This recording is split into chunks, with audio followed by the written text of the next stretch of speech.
My name is Arman Kaymakcian. I went through a lot of childhood sexual abuse as a kid. I struggled for years with addiction and spent a lot of time as a dealer. And when I got to my absolute most hopeless point where I was suicidal and ready to jump in front of a train, Jesus saved my life, and he did it in a psychiatric ward. So my family, half is Armenian on my father's side, the other half is Italian. My father's side lived in Asbury Park, and they owned a Armenian restaurant and hotel. So I just remember a lot of great memories as a kid, even though, my parents split when I was very young. But even with that, I had a lot of happy memories. At about the age of 10, there was someone very close to the family. I didn't realize initially what was happening, but there was a lot of gifts being given and things like that. And I didn't realize it at the time, but now I know what the grooming process looks like. And I understand that he was baiting me into this relationship with him. Eventually, he got access to me for a concert. And then from there, I ended up staying over their house. Once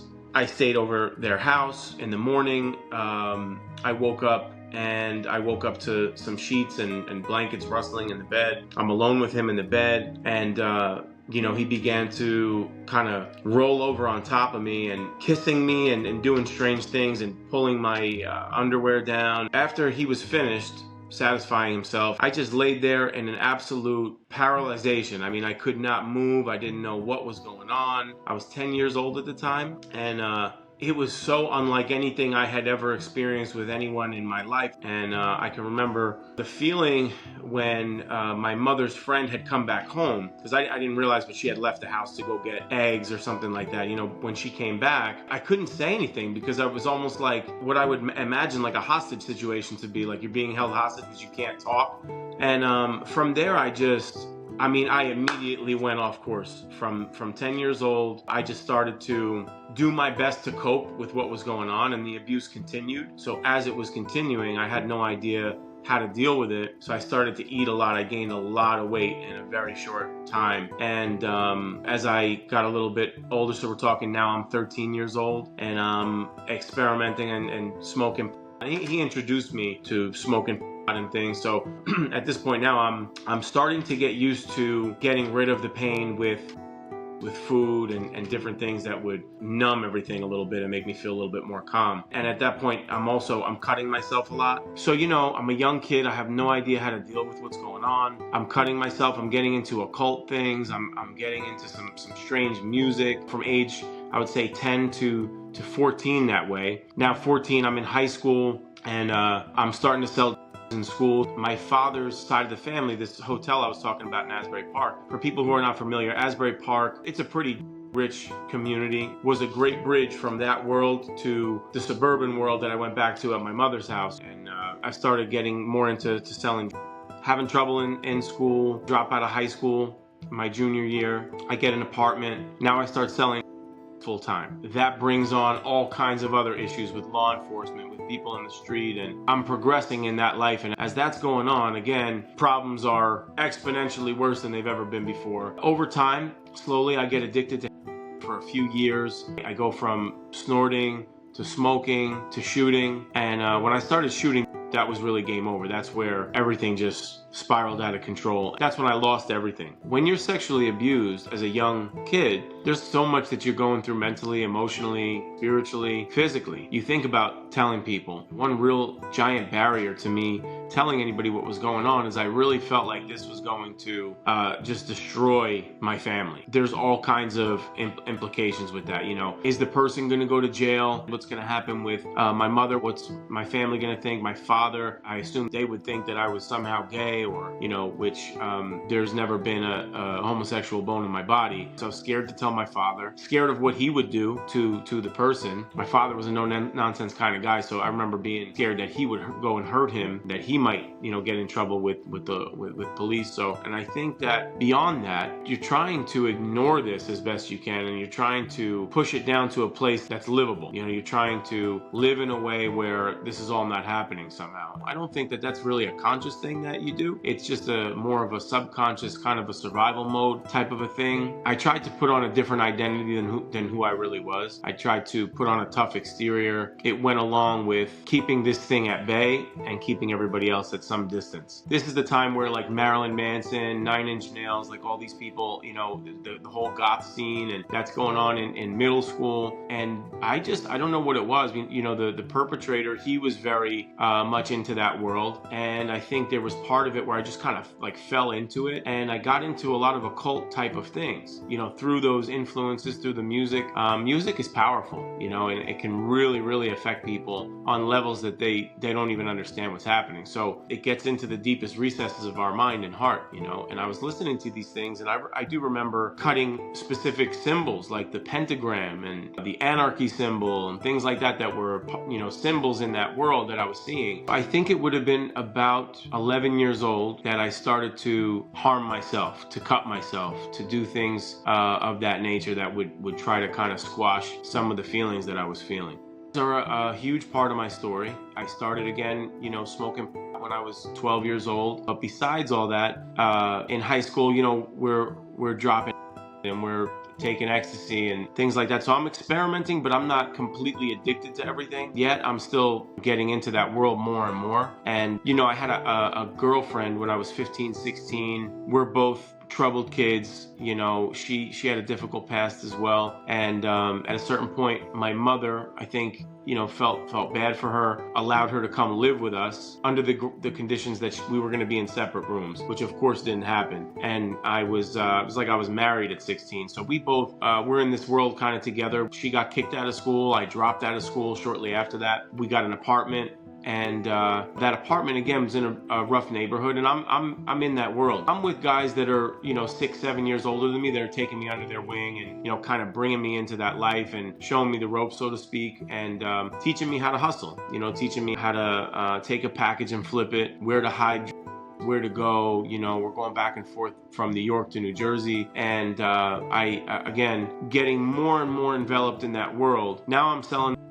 It's on me all the time, and this is the world I'm in. This is the people that I'm dealing with. For a long time, I'm snorting a bag of here and there, or I'm snorting here or there, and I always have. So I never feel sick. I never go through withdrawal. I never deal with what other people are dealing with. I can't understand why these people are so desperate for this. Because I'm also partaking in it, but I never feel desperate. But I'm not wise enough to understand that it's because I always have. They don't have the same access that I have. So over time, as things progressively get worse and worse, I start to experience withdrawal. I start to lose relationships. I start to rob people close to me. I start to get locked up. I'm losing my job. I'm losing everyone in my life that loves me, you know, and as that's all going on, it's just this spiral that you can't stop from happening. And then another girl that I'm with shows me how to shoot. So once I start shooting, it's game over. I'm robbing everybody I know, some people I don't. I'm getting in trouble with dealers. Law enforcement's looking for me. I'm on probation. I'm getting locked up. You know, I tried all kinds of different things. I went to so many detoxes and rehabs, New York, New Jersey. I'm all over the place, and I'm trying everything I know how to try to stop doing this at different points. The only one really left in my life at that time is my parents. My father, he even kept his distance a little bit, but my mother, she would do things like she would call the detoxes. She would try to get me in certain places. She would offer me money to go certain places and things like that. So ultimately, I'm in a place where I'm just completely miserable from the time I wake up in the morning to the time I go to sleep at night. All I could do all day is try to figure out ways that I could get.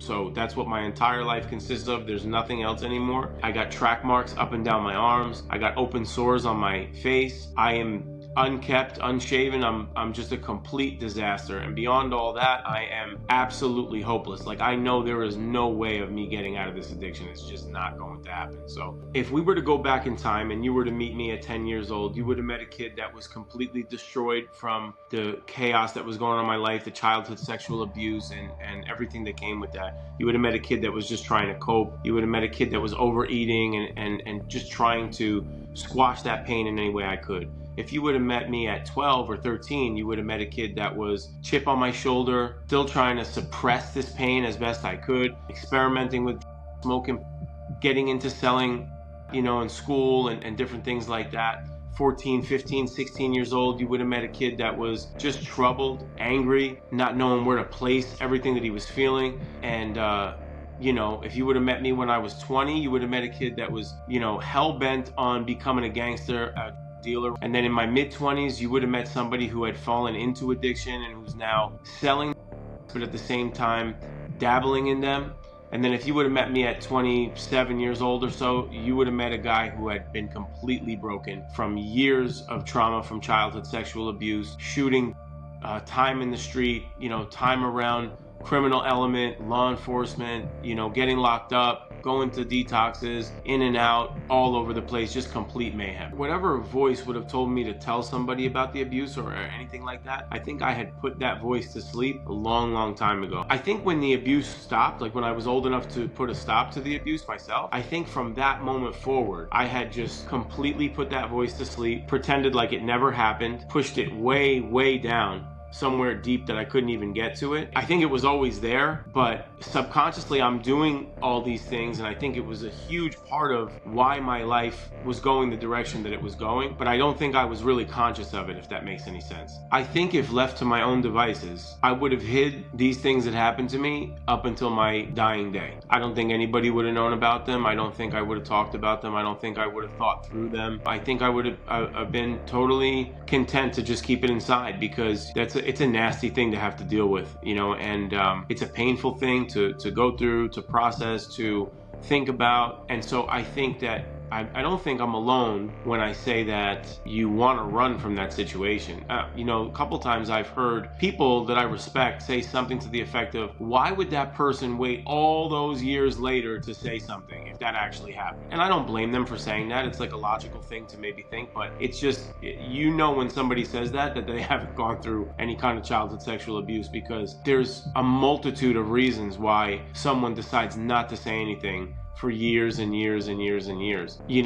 Amidst all the chaos in my life, and I've been through a lot of chaos, the moment where my life changed forever was the moment that I gave my heart and my life to Jesus Christ. When I surrendered myself to Him, from that moment forward, everything changed. I'm going through withdrawal and rehab for like 2-3 weeks. This is back in the day. There is no Suboxone. There's none of these things to help. I mean, maybe there was, but I wasn't taking anything. I had at that time a lot of suicidal ideation. I thought pretty frequently about killing myself. There were times I shot way more than I know I should have shot, just in the hopes that it would be the last time. There was just one day in particular that I woke up and I just decided, that's it, I can't do this anymore, So I shot my last couple bags of I was in Long Branch, New Jersey, and I started to walk towards the train station. There's actually, on your way to the train station is Monmouth Medical Center, and you actually have to pass the hospital in order to get to the train station. So I'm on my way there. I'm going to jump in front of this train. I'm pretty determined. And I just started thinking about my family. I started thinking about my life. I started thinking about what people would go through, the funeral, all those different things. I really felt a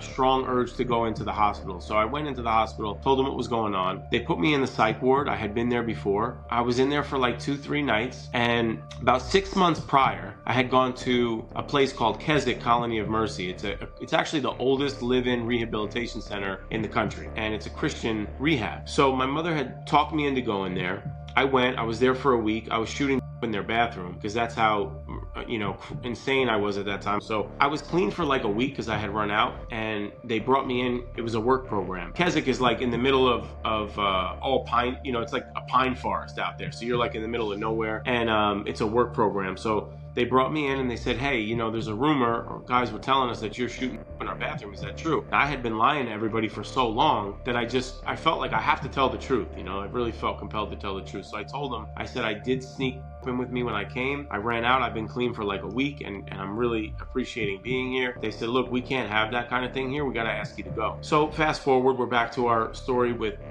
me on my way to commit suicide. So I'm in this psych ward. It's like 2-3 in the morning. My mother had asked me that day. She found out where I was. She said, can I bring you anything? I said, Mom, there's a Bible on my nightstand, if you could bring it to me. So I'm in there 2 o'clock in the morning. I open the Bible to a random page and I start praying. I just said, God, I know that you're real. I know that you exist, but I really, really need to hear something from you specific. Like, I need to know that you're there and that you care about what's going on in my life. And I just started praying, either kill me or save me, but I can't live like this anymore. The page that I opened up to, it was Psalm 88. And I read that, and when I read it, something in me just broke in half. I started to cry out loud. My face was on the ground, and I was just begging Jesus to save me. And at that time, I felt like a hug from God is the only way that I could describe it, because I was crying to where like you can't even breathe, and I just felt like this embrace almost that I can't even explain. And I calmed down, and I went to sleep. And the next morning I woke up and I didn't have insurance. So they said, look, we got to ask you, we're going to check you out of here. You don't have insurance. So I said, can I please stay? I haven't had 2 or 3 days clean in a long time. They said, try to use our phone, get in somewhere. So I must have called like 10 places, no available beds, no available beds, no available beds. So I go back to my room. I'm now frustrated, and I grabbed the only thing I had in the world at that time was a little mesh bag of clothes. That's all I had left. And I started heading to the door, and there's a big, hospital door, so they got to buzz you out of there. And I tell the woman, buzz me out of here, and in mid hand motion, the phone rang. It went from picking up the hitting the buzzer to picking up the phone. So she says, it's for you. So I get on the phone. It was the director of Keswick Colony of Mercy in South Jersey, the Christian rehab. And it was the one place I didn't call, because I said, there's no possible way they're taking me back. I'm not even going to bother calling. So it was the director of admittance. And he said, Arman, how are you? And I told him what was going on. And he said, well, a strange thing happened to me last night. I said, what happened? He said, God woke me up out of a dead sleep and told me he wants you to come back to this place. I knew that at the same time I was crying out to God and begging Jesus to save me, he was moving heaven and earth to wake this guy up in another part of the state to bring me back to this place. I knew it was my opportunity. I was in this rehab in the middle of a pine forest in southern New Jersey. There's no TV. It was a very, very harsh way to come off of years of shooting. So I didn't sleep for weeks and weeks and weeks. The first thing I had to deal with was I robbed everybody. I mean, when I say everybody, you couldn't put me around any kind of money without me trying to rob it. So the first thing that God did in my life was, I'm at this rehab and we're having church services every Sunday. So they give me the collection plate and they say, Arman, this is your job. You're going to collect the money. So I'm in the back of the church and it's right by the door. And I'm thinking like, I can't believe these people gave me this dish with all this money in it. And they don't think that I'm going to steal it and run out of this door. But it was the first time that God had spoken to me in a soft mental whisper. This is wrong. This is something that we need to work on. This is something that needs to be changed. There's something in your heart that needs to be fixed. And this was one of the first things. And so I say that to say that in what ways did my life change? Everything changed. My desires changed, my thoughts changed, my heart changed, my attitude towards people, my constant manipulation of people, everything changed. My goals changed, my hope changed. My optimism, the thoughts that I had for the future. You got to think now, I'm 27 years old. I have no job. I have no money. I have no car, no license. I'm on probation. I lost everything. And my life is a disaster from the choices that I made. What am I going to do? So I sit down one day when I get home and I'm in my right mind and I'm home from rehab and everything. And I make a list. And the list was like, get a job, save up money to get a car, get your license back. I actually put find a wife and have children all in one step, which if I knew how difficult that was, I would put it maybe in a few steps. But I wrote that down, and then at the very bottom of that list, it was a really absurd, ridiculous thought that I had, which was write a book about how Jesus saved my life. Now I'm a high school dropout.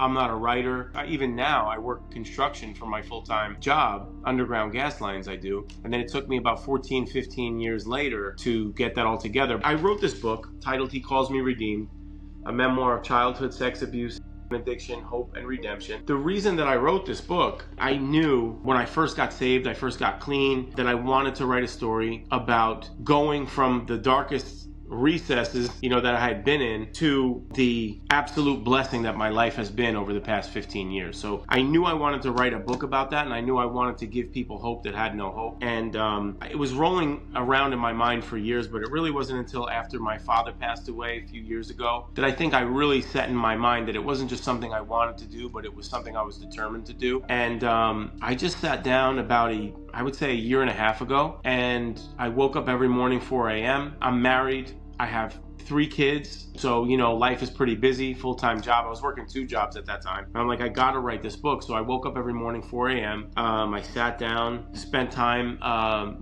reading my Bible for a few minutes, praying, and then just opening up and starting to write. My biggest hope for this book is that it would lead as many people as humanly possible to Jesus Christ. My hope is that it would give people that have no hope a reason to continue to go on, a reason to live, a reason to look to the future, to be optimistic, to know that they can come out on the other side, not only stable, but thriving, living a life that's blessed, that is purpose-driven, that's fulfilling, that is beyond whatever my wildest dreams would have been 15 years ago. We just had our 3rd son, and the hospital where we had him is the same hospital that I was in the psych ward at. It's the same hospital I was born in. It's the same hospital I've been at, a million other times for a million other reasons. So we just have the baby, and anybody who has kids knows this. You're waiting that 9 months for the baby to come. You're anticipating it, but it's so surreal, because you haven't met this little person yet. And when they're born, the first thing that happens is as soon as they come out, they start to cry. And when you hear that first cry, you start to cry and your wife is crying and you're going through this really emotional moment. And I can't believe that God has blessed me with 3 kids. It's incredible. But I'm in the room. So we get to the room, me and my wife, and we're waiting for our family to come and stuff. And she says, hey, I could really use some things from the store. So I said, okay, no problem. I get in the elevator. I go downstairs. I'm headed to the back of the hospital where there's a little grocery store. And on my way there, I'm walking and I'm looking at the store and I'm looking at this train station right next to the store, and that was the train station I was on my way to